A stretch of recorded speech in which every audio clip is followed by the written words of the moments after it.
Hello friends, हम लोग 9th class की हिस्ट्री SCERT बुक से देख रहे थे और 3 चैप्टर तक कंप्लीट हो चुका है।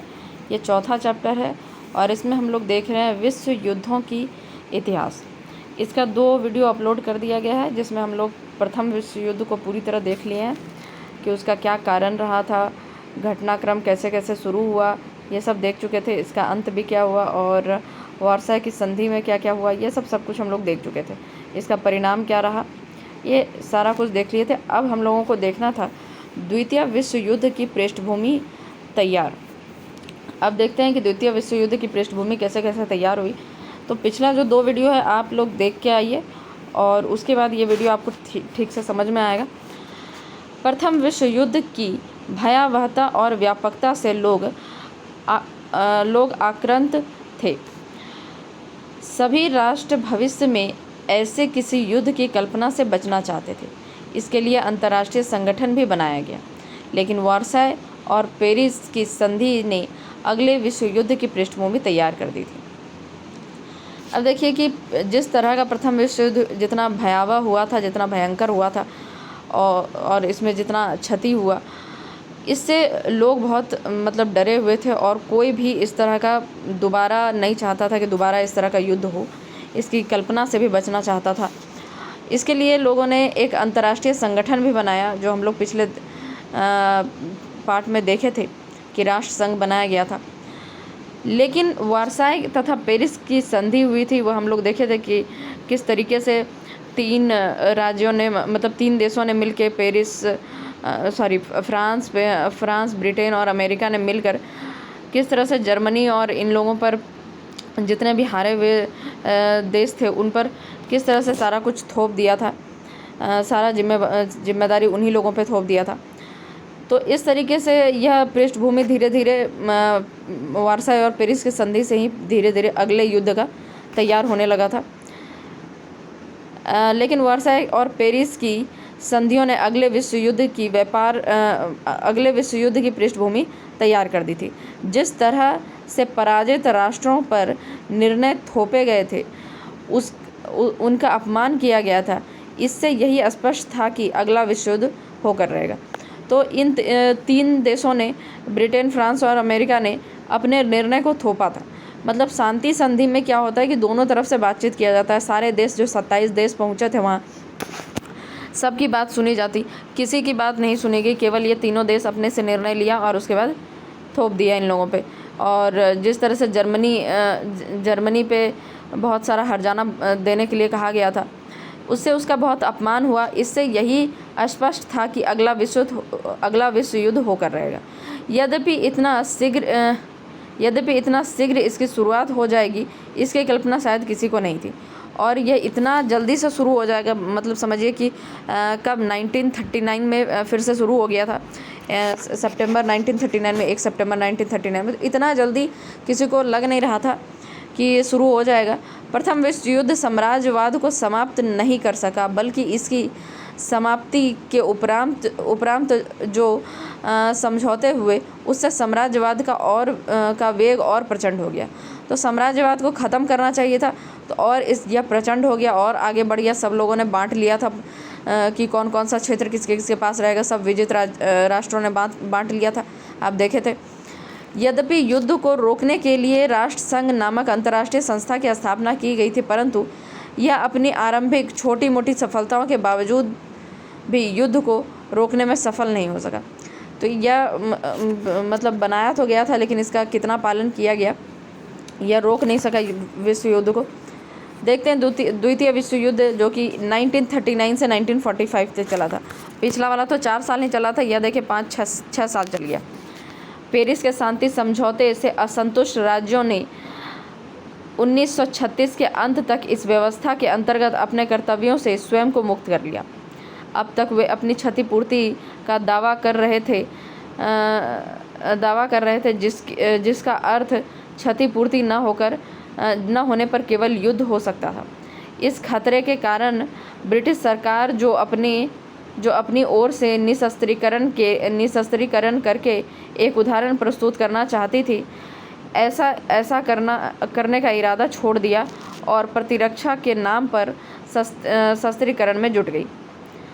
तो पेरिस के शांति समझौते से सब लोग, जितने भी राष्ट्र थे, वो असंतुष्ट थे और 1936 के अंत तक वह इस कर्तव्य से कि वह हर जाना और जाना देगा और ये वो जो भी, उससे अपने आप को मुक्त कर लिया।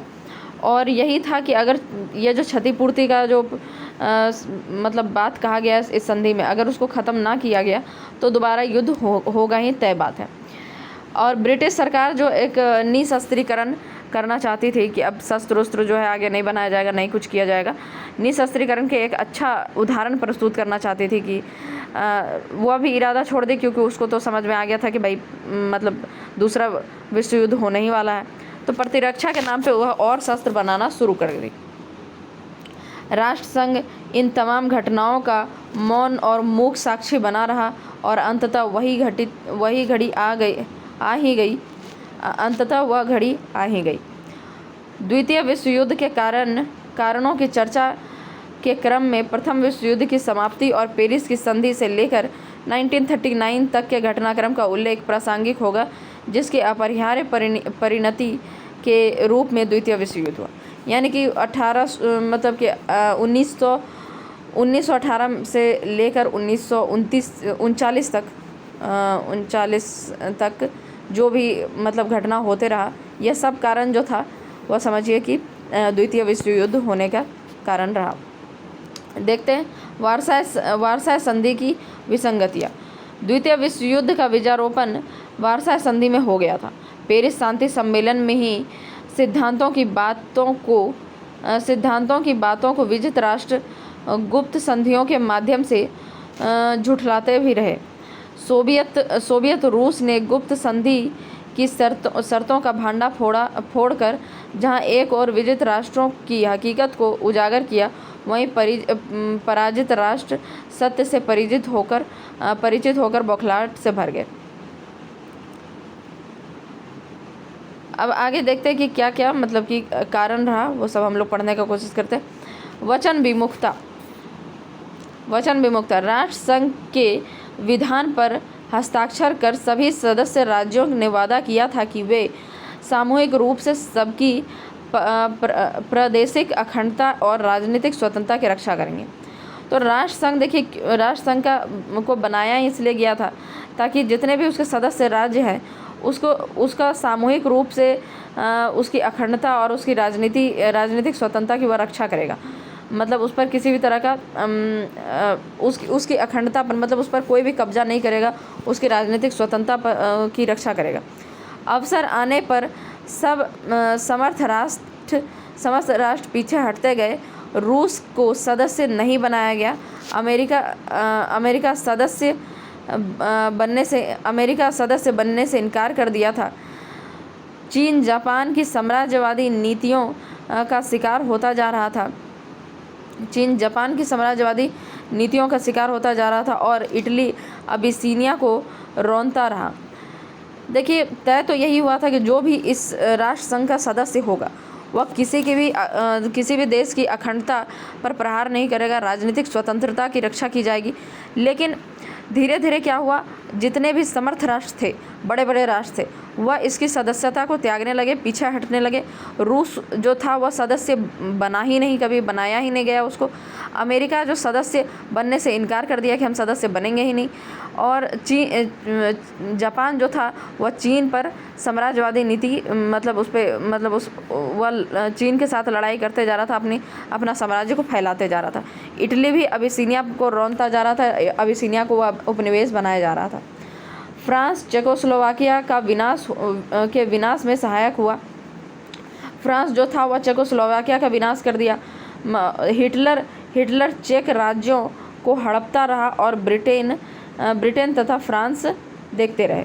तो अब क्या हुआ कि हिटलर जो था वह चेक राज्य को हड़पता रहा, ब्रिटेन और फ्रांस देखते रहे। धोखेबाजी की नीति से आक्रामक प्रवृत्तियों को काफ़ी प्रोत्साहन मिला। जापान ने चीन पर आक्रमण कर मंचूरिया पर अधिकार कर लिया। अबिसिनिया मुसोलिनी के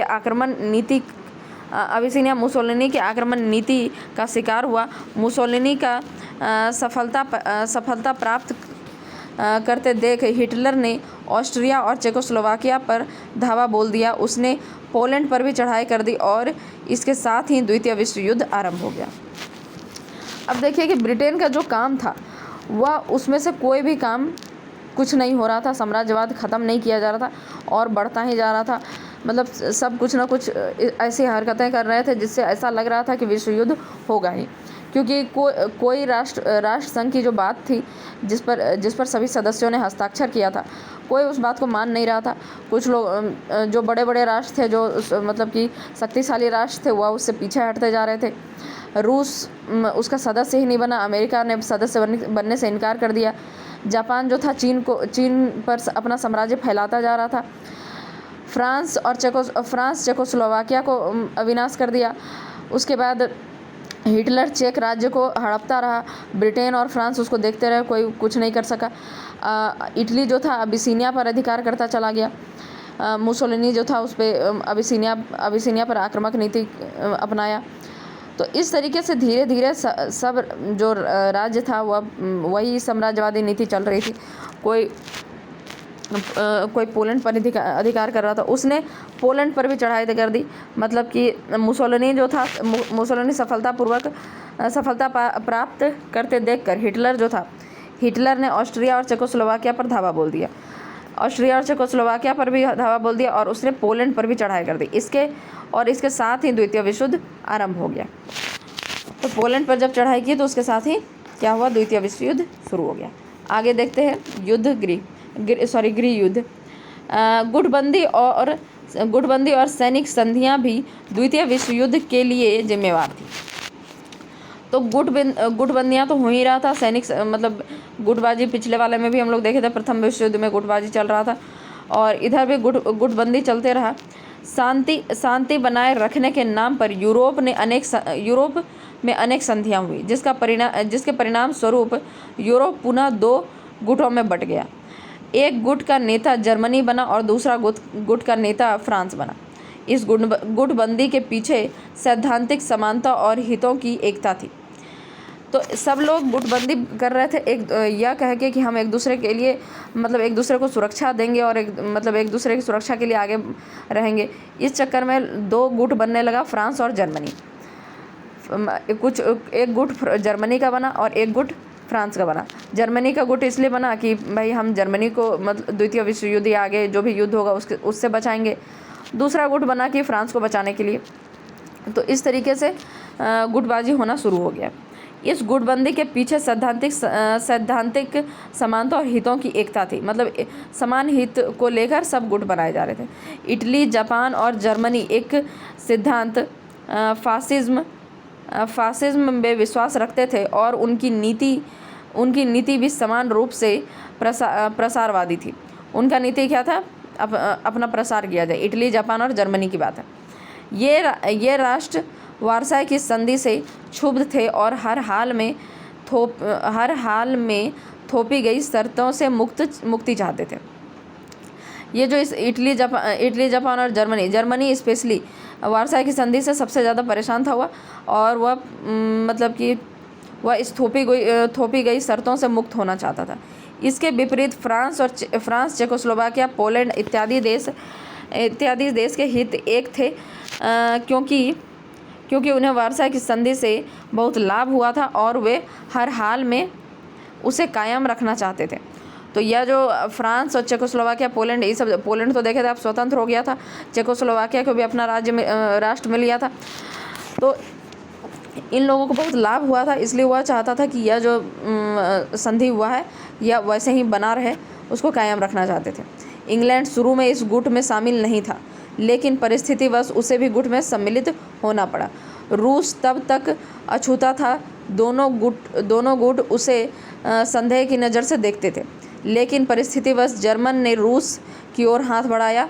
इस तरह गुटबंदी में संपूर्ण यूरोप का माहौल विषाक्त हो गया। विषाक्त माहौल में शंका के लिए हर छोटी बात महत्वपूर्ण थी। अब क्या हुआ, शुरू में देखिए ब्रिटेन भी नहीं मतलब गुट में नहीं शामिल हुआ था और रूस भी शामिल नहीं हुआ था, लेकिन पूरा यूरोप धीरे धीरे परिस्थितिवश उन लोगों को किसी न किसी गुट में शामिल होना पड़ा। और अब क्या हुआ, ये माहौल बहुत ही मतलब कि जहरीला हो गया था समझिए। और इस माहौल, यह जो घटिया माहौल था, इसमें हर छोटा से छोटा चीज़ बहुत शक की निगाह से देखा जा रहा था। अब देखते हैं हथियारबंदी। गुटबंदी और संशय के माहौल में प्रत्येक राष्ट्र अपने को असुरक्षित महसूस कर रहे थे। परिणाम स्वरूप सशस्त्रीकरण को बढ़ावा मिला। मतलब कि सब राष्ट्र को ऐसा लग रहा था कि पता नहीं मेरे साथ क्या हो जाएगा, बहुत असुरक्षित महसूस कर रहे थे। और सब लोग मतलब इस होड़ में लगे हुए थे, मेरे पास शस्त्र ज़्यादा हो, मेरे पास शस्त्र ज़्यादा हो। सब अपना शस्त्र बढ़ाने के चक्कर में लगे हुए थे, क्योंकि सबको डर लग रहा था कि पता नहीं दूसरा विश्व युद्ध होगा, पता नहीं क्या हो जाए मेरे साथ। ब्रिटिश सरकार जो निशस्त्रीकरण का उदाहरण पेश करना चाहती थी, वे वित्त मंत्री ने चैम्बरलिन ने मार्च 1937 में घोषणा की कि प्रतिरक्षा व्यय की पूर्ति अब केवल कर लगाकर नहीं की जाएगी।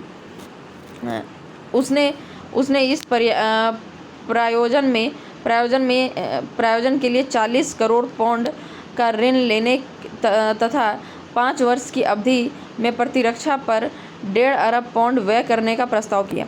अब देखिए, जो ब्रिटेन था वह चाहता था कि अब निशस्त्रीकरण किया जाए, लेकिन ऐसी स्थिति में सब कोई आ गया था कि वह यह घोषणा कर दिया, जो वहाँ के वित्त मंत्री चैम्बरलिन थे, उसने 1937 में यह घोषणा कर दिया कि प्रतिरक्षा व्यय की पूर्ति अब केवल कर लगा कर नहीं की जाएगी। मतलब कर से अब उन लोगों का जो टैक्स है उससे पूरा नहीं होगा, उसके लिए अब उसको क्या बोलते हैं, ऋण लेने का ज़रूरत पड़ेगा। और 5 वर्षों की अवधि में प्रतिरक्षा पर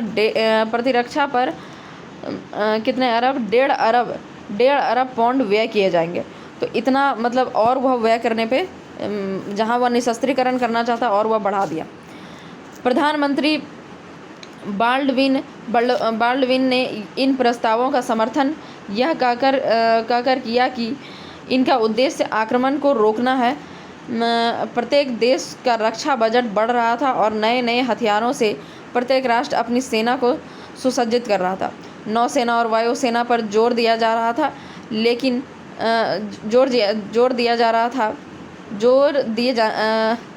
जाने लगा था। इस सैनिक तैयारी ने असुरक्षा की भावना का संचार किया। अब यह जो प्रधानमंत्री जो ब्रिटेन के थे बाल्डविन, उन्होंने कहा कि यह जो मतलब यह सब जो किया जा रहा है, यह सुरक्षा के लिए किया जा रहा है, और इसका समर्थन किया कि आक्रमण को रोकने के लिए किया जा रहा है। मतलब जितना ज़्यादा हथियार होगा उससे लोग, जो सामने वाला देश है वो डरेगा और आक्रमण नहीं होगा। लेकिन सब लोग इस होड़ में लगे हुए थे। सब अपने मतलब जितना हो सके अपना नौसेना, जल सेना, वायुसेना सब मतलब कि बढ़ाए जा रहे थे, और सबको असुरक्षा की भावना खाई जा रही थी। अब देखते हैं राष्ट्र संघ की असफलता। राष्ट्र संघ जो था वह तो असफल हुआ ही। कैसे कैसे असफल हुआ थोड़ा देख लेते हैं। राष्ट्र संघ की भ्रामक शक्तियाँ और सदस्य राष्ट्रों के सहयोग का अभाव भी द्वितीय विश्व युद्ध का कारण बना। राष्ट्र संघ ने छोटे छोटे राज्यों के मामले को आसानी से सुलझा दिया, लेकिन बड़े राष्ट्रों के मामले में उसने अपने को असक्षम पाया, और अंततः उसको इस कार्य के लिए समर्थ और शक्तिशाली राष्ट्रों का सहयोग नहीं मिला। तो देखिए, कोई भी जब संस्था बनती है तो वह तभी वह ठीक ठाक से चल पाता है जब वहाँ पर जो शक्तिशाली सदस्य हैं, उसके जो शक्तिशाली सदस्य हैं वह उसका साथ दे। अगर सदस्य ही साथ नहीं देगा तो वह कोई भी संस्था वह चल नहीं सकेगा ठीक से। तो जो भी शक्तिशाली राष्ट्र थे वह इसका सहयोग नहीं दिए। हर निर्णायक कार्रवाई की घड़ी में शक्तिशाली राष्ट्रों ने अपने निहित स्वार्थ में हाथ खड़ा किया। मतलब उसका जिसमें स्वार्थ निहित था उसमें उसने हाथ खड़ा किया, और इस प्रकार राष्ट्र संघ की असफलता को द्वितीय विश्व युद्ध का मार्ग प्रशस्त कर दिया। जिस तरह के देखिए वार्साई की संधि में क्या हुआ कि शांति संधि था, उसमें जो विजित राष्ट्र थे, जो शक्तिशाली राष्ट्र थे, वही अपना निर्णय सुनाए जा रहे थे। उसी तरह राष्ट्र संघ में भी ऐसा ही होता था कि जो उनके हित में होता था, बड़े बड़े राष्ट्रों के, शक्तिशाली राष्ट्रों के जो हित में रहता था वही करते थे वो लोग वहाँ पर भी। इस तरह से राष्ट्र संघ जो था वह असफल हो गया। विश्वव्यापी आर्थिक मंदी, यह हम लोग यह भी देखिए कि 1929 में लगभग विश्वव्यापी आर्थिक मंदी आया था। प्रथम विश्व युद्ध के बाद 1929-30 के काल में विश्वव्यापी आर्थिक मंदी आया। इससे उद्धार का कोई रास्ता निकट भविष्य में दृष्टिगोचर नहीं हो रहा था।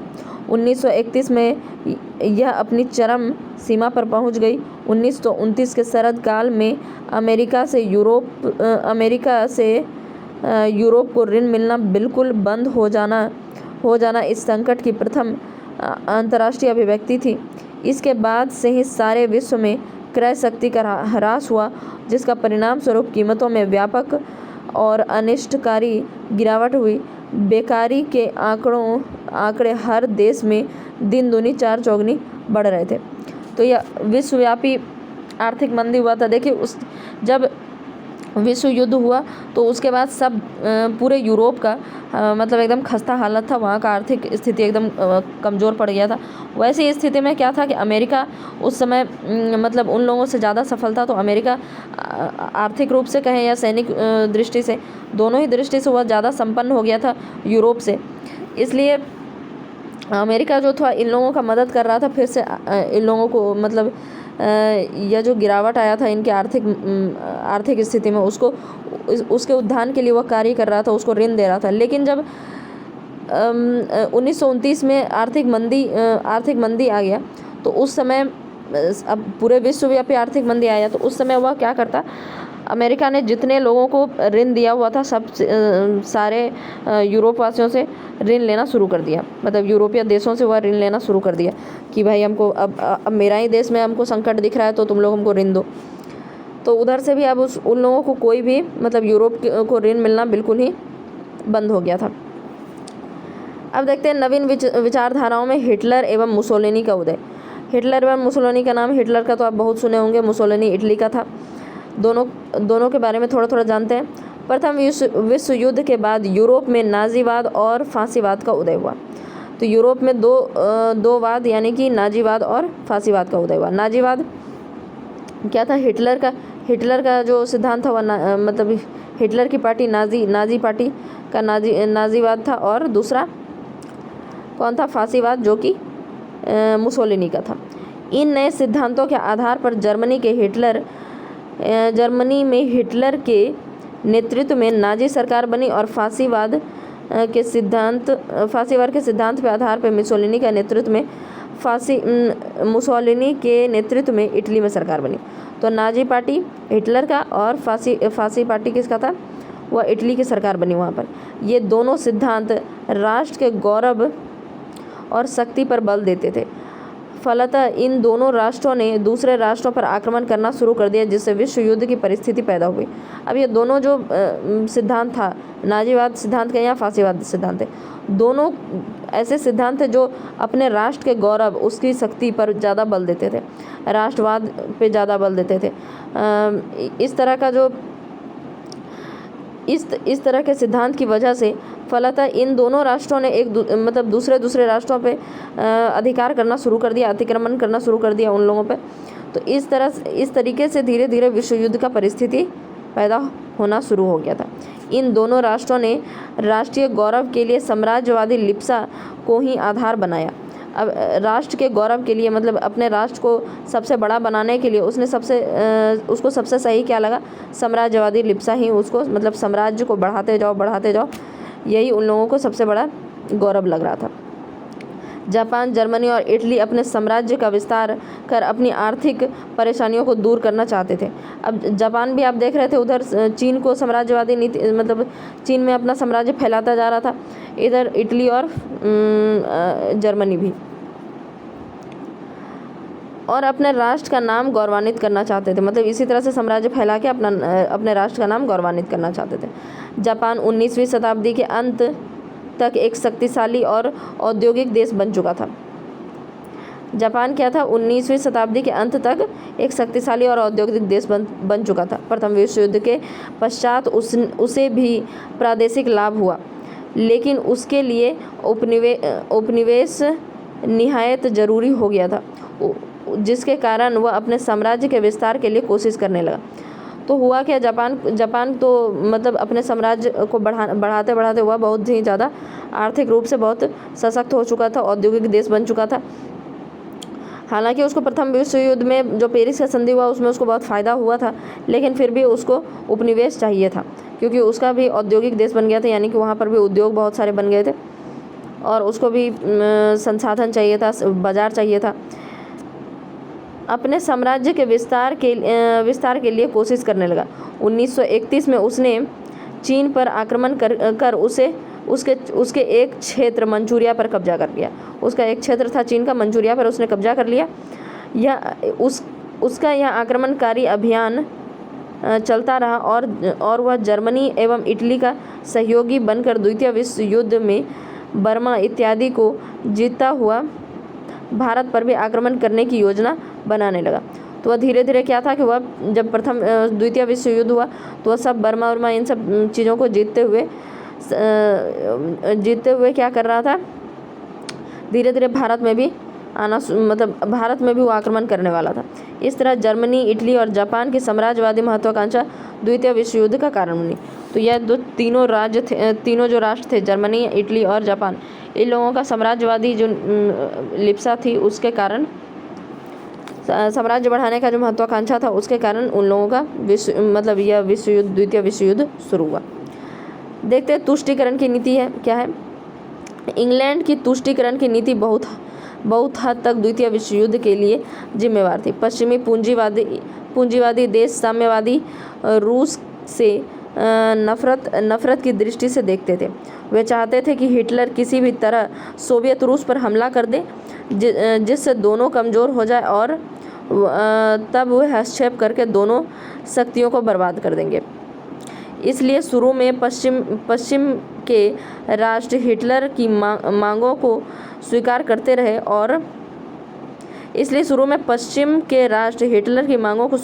रहे और जब इन लोगों ने देखा कि हिटलर की मांग और महत्वाकांक्षा बढ़ती जा रही है तो अपना हाथ खींचना शुरू किया।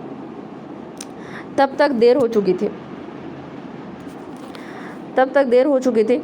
तुष्टीकरण की दिशा में अंतिम कदम म्यूनिख समझौता था। हिटलर सुडेटनलैंड पर अधिकार करना चाहता था। इसके लिए 1938 में म्यूनिख में हिटलर और मुसोलिनी मिले, जहां इंग्लैंड और फ्रांस ने हिटलर के सुडेटनलैंड पर अधिकार को मान्यता दे दी। 1929 में हिटलर ने पूरे चेकोस्लोवाकिया पर अधिकार कर लिया। उसके बाद उसने डेंजिंग बंदरगाह और पोलिस गलियारे की मांग पोलैंड से की। पोलैंड इसके लिए तैयार नहीं हुआ, जिसकी वजह से जर्मनी ने पोलैंड पर आक्रमण कर दिया। तुष्टीकरण की नीति क्या थी, अब हम लोग यह समझने की कोशिश करते हैं। हुआ क्या कि जब जर्मनी, इटली और ये जापान, ये सब जब साम्राज्य को बढ़ाना चाहता था तो फ्रांस और ब्रिटेन ये सब जो था वह कहता था कि हाँ ठीक है, हम लोग स्वीकार करते हैं, तुम जितना भी साम्राज्य बढ़ाओ। वह बढ़ाने दे रहा था, बढ़ाता जा रहा था। जर्मनी अपना साम्राज्य बढ़ाता जा रहा था और वह उसका तुष्टीकरण करते जा रहा था कि हाँ ठीक है, बहुत अच्छा, हम समर्थन करते हैं। वह बढ़ाता गया। वह इसलिए उसका समर्थन कर रहा था क्योंकि वह सोच रहा था कि किसी तरह जर्मनी और रूस में लड़ाई हो जाए, युद्ध हो जाए। जर्मनी धीरे धीरे जब साम्राज्य को फैलाएगा तो आगे बढ़ते बढ़ते वह रूस को भी अपने अंडर में लेना चाहेगा। रूस में भी अपने साम्राज्यवादी नीति को बढ़ाना चाहेगा और धीरे धीरे उसमें क्या होगा, रूस और जर्मनी में लड़ाई हो जाएगा। जब रूस और जर्मनी में लड़ाई हो जाएगा तो दोनों देश कमज़ोर हो जाएंगे। जब दोनों देश कमज़ोर हो जाएंगे उसके बाद हम उसमें घुसेंगे और दोनों देश को हरा देंगे। मतलब दोनों लोग लड़ रहे होंगे, लड़ते लड़ते दोनों थक चुके होंगे, दोनों का जो हथियार होगा बहुत कम हो चुका होगा, सैनिक हार चुके होंगे, मतलब हार नहीं गए होंगे, सैनिक का हालत ख़राब हो गया होगा और उसके बाद हम एंट्री लेंगे और फिर दोनों ही राष्ट्र को हम जीत लेंगे। मतलब जीत तो नहीं लेंगे पर दोनों को बर्बाद कर देंगे। अब इस तरह का नीति जो था उसके कारण, क्योंकि इसका एक बेसिक मतलब ऐसा सोचने का एक बेसिक बात बस इतना ही था कि ब्रिटेन, अमेरिका और फ्रांस, इस तरह ये सब देश जो थे वह रूस को नहीं देखना चाहते थे। रूस में जो साम्यवादी यानी विचारधारा जो अलग था, वहाँ साम्यवादी सरकार थी, वहाँ साम्यवादी आर्थिक नीति थी और ये लोग पूंजीवादी थे। तो जो विचार नहीं मिलता था उसके कारण यह चाहते थे कि उसका मतलब वह उसकी शक्ति को बर्बाद करना चाहते थे, और इसी को कहते हैं तुष्टीकरण की नीति। अब धीरे धीरे क्या हुआ कि जब जर्मनी का महत्वाकांक्षा बढ़ता जा रहा था, तो अब देखा कि भाई ये तो बहुत ही ज़्यादा बढ़ता जा रहा है, तो फिर ब्रिटेन अपना हाथ खींचना शुरू किया, यानी कि ब्रिटेन पीछे हटना शुरू किया। अब वह उसको मतलब कि अब तुष्टि नहीं कर रहा था, मतलब अब मान्यता नहीं दे रहा था। तुष्टीकरण की दिशा में अंतिम कदम म्यूनिख समझौता था। हिटलर सुडेटनलैंड पर अधिकार करना चाहता था। इसके लिए वह 1838 में क्या हुआ, म्यूनिख में हिटलर और मुसोलिनी मिले, जहां इंग्लैंड और फ्रांस भी हिटलर के सुडेटनलैंड पर अधिकार को मान्यता दे दिया। तो वह सुडेटनलैंड पर अधिकार करना चाहता था, इंग्लैंड और फ्रांस ने मान्यता भी दे दिया कि हाँ ठीक है, तुम अधिकार कर लो। 1939 में हिटलर ने पूरे चेकोस्लोवाकिया पर अधिकार कर लिया। उसके बाद उसने डेंजिंग बंदरगाह और पोलिस गलियारे की मांग पोलैंड से की। पोलैंड से क्या बोला कि हमको डेंजिंग बंदरगाह और पोलिस गलियारा दे दो, लेकिन पोलैंड जो हुआ वह तैयार नहीं हुआ, जिसकी वजह से जर्मनी ने पोलैंड पर आक्रमण कर दिया। और धीरे धीरे क्या हुआ, इसके बाद विश्व युद्ध इसी के बाद शुरू हो गया। तो आगे क्या है, युद्ध का आरंभ और घटनाक्रम किस किस तरीके से हुआ, आगे हम लोग नेक्स्ट पार्ट में देखेंगे। ये आज देखिए 31 मिनट का वीडियो हो चुका है, तो नेक्स्ट हम लोग मतलब आगे हम लोग नेक्स्ट पार्ट में देखेंगे। आज के लिए इतना रहने देते हैं। Thank you.